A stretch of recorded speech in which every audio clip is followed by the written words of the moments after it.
आज की इस वीडियो में हम लोग समझेंगे फ्रेंड्स 2024 में यूपी डीएलएड में गवर्नमेंट कॉलेज कितने रैंक पर मिलेगा, ये हम कैटेगरी रैंक के अकॉर्डिंग समझने वाले हैं। देखिए फ्रेंड्स 26 अक्टूबर को आपका जो है रैंक लिस्ट जारी हो जाएगा और लगभग आपको 10 से 15 दिन का काउंसलिंग का टाइम दिया जाएगा, जिसमें आपको ऑनलाइन लॉगिन करके ऑफिशियल वेबसाइट पर जो है यूपी डीएलएड की आपको कॉलेज चॉइस करना होता है, जिसमें काउंसलिंग की फीस जो है वो 5,000 रुपये आपको भरना होता है। तो आप अपने अकॉर्डिंग भरोगे ना, जैसे आपको गवर्नमेंट कॉलेज ही चाहिए। तो ऐसे में अगर आपका रैंक काफ़ी ज़्यादा आ गया है, जैसे मान लीजिए मैंने आपको बताया था ना, देखिए अगर आप जनरल कैटेगरी से हो और अगर आपका रैंक फ्रेंड्स 6,000 मैक्सिमम आता है, तो ऐसे में तो आपको गवर्नमेंट मिल जाएगा। लेकिन आपका 10,000 आ गया, आपकी कैटेगरी रैंक में 2 रैंक जारी होगा। यहाँ पर मैं आपको समझा देता हूँ। देखिए एक आपका स्टेट रैंक होगा और दूसरा आपका कैटेगरी रैंक।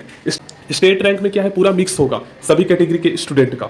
ओके फ्रेंड्स, तो इससे आप पता नहीं लगा पाओगे एग्जैक्ट, लेकिन कैटेगरी रैंक में केवल आपके ही कैटेगरी के स्टूडेंट का परसेंटेज के अकॉर्डिंग रैंक जारी होगा। तो अगर आपका जो है कैटेगरी रैंक 6,000 आता है, 7,000 तक भी आता है, तो आपको गवर्नमेंट कॉलेज मिल जाएगा। क्योंकि ज़्यादातर स्टूडेंट ऐसे होते हैं ना जो अपने ही डिस्ट्रिक्ट में गवर्नमेंट कॉलेज चाहते हैं और दूर भी नहीं जा सकते हैं। कुछ स्टूडेंट ऐसे होते हैं जो कि अदर कॉम्पिटेटिव एग्जाम की तैयारी करते हैं, तो वो चाहते हैं हम रेगुलर ना जाए कॉलेज, तो वो गवर्नमेंट में कॉलेज चॉइस भरते ही नहीं है काउंसलिंग में, वो केवल अपने पास का प्राइवेट भर देते हैं। तो ऐसे में क्या है कि वहाँ डेली भी नहीं जाना होता है, बाकी बातचीत कर लेते हैं वो, बाकी वहाँ पर बस एग्जाम के टाइम और कभी कभार जो है क्लासेस लेना पड़ता है, तो ये फायदा हो जाता है। ओके, तो वो जो सीट खाली बचती है गवर्नमेंट की, वहाँ पर अदर स्टूडेंट को मिल जाता है। तो ये है कि अगर आपका कैटेगरी से रैंक 10,000 से ज़्यादा आ रहा है तो फिर कम चांस है, तो फिर आप सोच समझ के कॉलेज चॉइस में प्राइवेट भी भर दो अगर आपको प्राइवेट्स करना है तो। क्योंकि देखो गवर्नमेंट से अगर आप करते हो तो डेली जाना पड़ेगा, 2 साल आपका बर्बाद होगा, पता नहीं चलेगा आपको, 2 साल निकल जाएगा। लेकिन अगर आप कोई एग्जाम की तैयारी करना चाहते हो या कर रहे हो साथ ही साथ, तो आपका 2 साल बचेगा प्राइवेट से, भले ही फीस लगे, पैसा लगे। लेकिन ओबीसी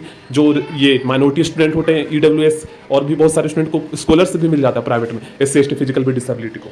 वहीं पर ईडब्ल्यूएस के लिए जो रिजर्व है 10,600 सीटें गवर्नमेंट कॉलेज में, ईडब्ल्यूएस के लिए 1,006 सीटें रिजर्व है, जिसमें से अगर आपका 1,500 मैक्सिमम रैंक आ रहा है तो आपको मिल जाएगा। लेकिन देखिए काउंसलिंग में ज़्यादा ध्यान रखना होता है कॉलेज चॉइस का। अब जैसे मान लो आप ऐसी सिटी में रहते हो जिसकी पॉपुलेशन बहुत ज़्यादा है, तो ऐसे में उसका कट ऑफ हाई जाता है, क्योंकि हर स्टूडेंट चाहता है कि मुझे अच्छा सिटी का गवर्नमेंट कॉलेज चाहिए, तो कट ऑफ भी हाई जाता है।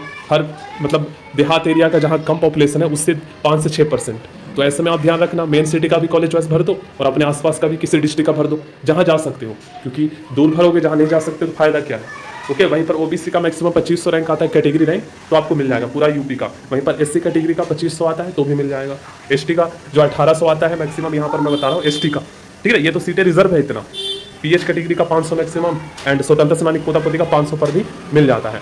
तो ये था, और आपका काउंसलिंग स्टार्ट होगा, उसमें अच्छे से कॉलेज चॉइस भरना है। अगर आपको लग रहा है कि मेरा अच्छा रैंक नहीं आया तो ऐसे में आप प्राइवेट कर दो, तो 5,000 वो फीस है वो आपका एडजस्ट हो जाएगा कॉलेज वाली फीस के साथ, वो आपका नॉन रिफंड नहीं होगा।